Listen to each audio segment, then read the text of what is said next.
भरतपुर का ये सुंदरावली गांव है। सुंदरावली गांव में जो शहीद हुए थे जीतराम गुर्जर, उनकी पत्नी जो वीरांगना थी सुंदरी देवी, वो भी उस धरने में शामिल थी। और अब यहाँ पुलिस नहीं है, पुलिस हटा ली गई है। हालांकि जो सुंदरी देवी की जो कल बयान आया था, जो वार्ता हुई थी, उसमें ये था, उनका कहना था कि मुझे किसी पुलिस ने परेशान नहीं किया है और हमें किसी प्रकार से नज़रबंद नहीं किया गया है। ये सब बेफालतू की बात हैं। हमारी मांग सिर्फ इतनी है, जो पहले से है, प्रमुख मांग है कि गांव का जो सरकारी स्कूल है उसका नामकरण शहीद जीतराम के नाम पर होना चाहिए। ये सिर्फ इनकी मांग थी। लेकिन धरने में जो मांग उठ रही थी कि देवरों को नौकरी दी जानी चाहिए, वो यहाँ एक तरह से ट्रैक चेंज वाली बात है। यहाँ इस तरह की मांग नहीं सामने आ रही है। और ये उसका घर है। जब सुंदरी देवी से हमने बात करने की कोशिश की तो वो काफ़ी दिनों से बताया जा रहा है परेशानों की तबीयत ठीक नहीं है या कोई और बात है।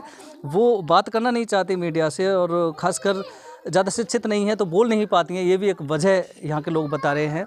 और जो और परिजन है वो सरसों कटाई का काम चल रहा है, फसल कट रही है, वहाँ पे हैं। लेकिन गौरव श्रीवास्तव आईजी से कल एक डेलीगेशन मिला था, उन्होंने ज्ञापन दिया था और ज्ञापन में प्रमुख मांग रखी थी कि कॉलेज या सरकारी जो स्कूल है गांव का, उसका नामकरण शहीद के नाम, जीतराम के नाम होना चाहिए। डेलीगेशन में एक प्रमुख मेंबर थे, सर नाम आपका? जी, मोर्तजा नंबरदार थे, इसी सुंदरावली गाँव के हैं जो डेलीगेशन में थे। सर, आप देख रहे होंगे 11 दिन से वीरांगनाओं का धरना चल रहा था। प्रमुख मांग थी कि सब एक तो कॉलेज स्कूल उनका नामकरण हो, दूसरा ये था कि देवरों को नौकरी दी जाए। लेकिन यहाँ एक नया ट्रैक कैसे चेंज हुआ कि नौकरी वाली बात नहीं आई? देखो जी, हमारी बात यह है, नौकरी मिलेगी सबको मिलेगी, एक को तो मिलनी नहीं है, वो सरकार के हाथ में, वो अलग बात है। लेकिन जो हमारी मांग है, हम आईजी साहब के पास, एसपी साहब के पास गए, बहुत बढ़िया मान सम्मान मिला और उनने हमसे यश कर ली है। हम और किसी से मिलना भी नहीं चाहते हैं। हमको प्रशासन की इतनी मदद मिली है कि शायद हमको नहीं मिली आज तक किसी की मदद। प्रशासन, अपना नगर प्रशासन, बाहर के भी लोग बाग जो आए हैं, SHO, थानेदार, सबन की बिल्कुल हेल्प मिली है। कोई हम पे दबाव नहीं डाला है किसी ने, ना कोई नज़रबंद करें। ये सब गलत अफवाह, कोई के बाद देता है, राजनीति अलग बात है। ये कहीं कोई किंतु परंतु नहीं है। एक ही मांग है कि जो हमारा बच्चा शहीद हुआ है उसके नाम से सरकारी स्कूल में ये नाम लिख जाए, शहीद जीतराम गुर्जर, जिससे गांव का नाम होए, हमारा नाम होए, एरिया का नाम होए, भरतपुर जिले का नाम होए। अच्छा मोर्तजा जी, ये आपने बताई पूरी स्थिति, जो तस्वीर थी वो साफ कर दी। थोड़ा सा ये हमारे दर्शक जानना चाहेंगे कि ये जो जयपुर में 11 या 10 दिन जो भी धरना चला, यहाँ से कैसे वहाँ पहुँचे, क्या थी, क्या? जी देखो, सही बात तो ये है कि ये हैं बहुत सीधे आदमी, गांव वाले को किसी को नहीं पता था। अब राजनीति कारण बस कैसे आपको सबको पता है, ये तो कौन ले गए, कैसे ले गए। हमने हमारी बहू बेटी है जो वापस बुला ली, तो वो बात है हमारी, कोई बात नहीं है। तो गांव को किसी को पता नहीं था, जब पता पड़ा है हमको, जो हमारी खुम ले आए। अब अनदेखे में, चुपचाप में क्या हुआ, कैसे हुआ, बहुत सीधे आदमी है। केवल जंगल देखा है और घर देखा है, पढ़े लिखे कम है बेचारे, तो थोड़ी गुमराह भी कर देते हैं लोग बाग, बाकी और कोई बात नहीं है। मान तो कहीं ना कहीं ये कह सकते हैं, जो एक आहट नहीं आती कि कहीं ना कहीं ये जो पूरा मसला था वो राजनीति का कहीं ना कहीं भेंट चढ़ा हुआ होगा। ये इस तरह के कयास भी लगाए जा रहे हैं। लेकिन प्रमुख जो मांग थी इनकी, वह थी कॉलेज या सरकारी जो स्कूल है उनका नामकरण शहीद के नाम होना चाहिए। वो मांग ये काफ़ी समय से भी उठा रहे हैं। इसके अलावा एक बात ये भी सामने आई थी, उस समय जो भाजपा के सांसद थे बहादुर कोहली, उन्होंने 10 लाख रुपये देने का जो शहीद परिवार को वादा किया था वो पूरा नहीं किया। और प्रमुख मांग जो नामकरण की है वो देखना है कि सरकार कब तक करेगी। इनकी विशेष मांग यही है और ये मांग कब तक पूरी होगी। इसके अलावा जो ये लोग हैं, कहीं ना कहीं से जब हमारी वार्ता हुई है, पहले सीधा कैमरे पर नहीं आ पा रहे हैं, लेकिन इतना जरूर कह रहे हैं कि हम संतुष्ट हैं, पुलिस प्रशासन की कार्यशैली संतुष्ट हैं।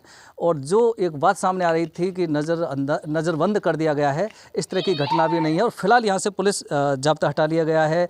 और पुलिस से भी जब हमने उस समय बात की थी तो उनका यही कहना था कि सिर्फ सुरक्षा व्यवस्था के लिए बाहर खड़े हुए हैं, इस तरह का बात सामने आई थी।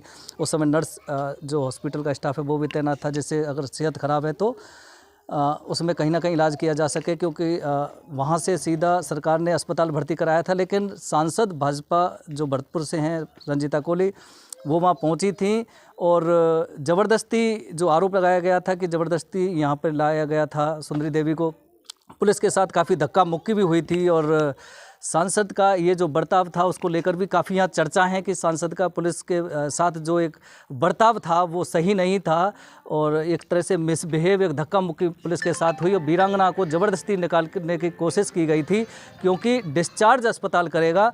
अस्पताल जब प्रशासन डिस्चार्ज करता है उसके बाद ही मरीज अपने घर जा सकता है, लेकिन सांसद ने ज़बरदस्ती उनको उठा के लाए गए थे, इस तरह की बात हुई थी। थोड़ा सर ये भी बताएं कि ज़बरदस्ती ये अस्पताल में भर्ती कराया गया था, फिर वो धक्का मुक्की हुई थी भाजपा सांसदों ने पुलिस के साथ, वो सब। देखो जी, सही बात तो है कि चुनाव आ रहे हैं, नज़दीकी है। अब चुनावन में राजनीति तो चलती है, या तो सबको पता है। बाकी कहीं भी कोई ऐसी बात नहीं, हमारे प्रति कोई बात हमको भावना मिली नहीं। अब सांसद जी से क्यों कही, कैसे कही, हो सके वो भी अगर कर्री बोल गई हों तो उनसे कह दी होगी, लेकिन हमारी बहन बेटी जो है उससे कोई ने कुछ नहीं कहा है। हम बिल्कुल स्वतंत्र हैं। इतनी ज़रूर है, हमको गहलोत साहब ने आश्वासन दिया था, ये हमने 2019 में ये लिख के भी दिया है कि हमारा नाम उसमें स्कूल में लिख दिया जाए।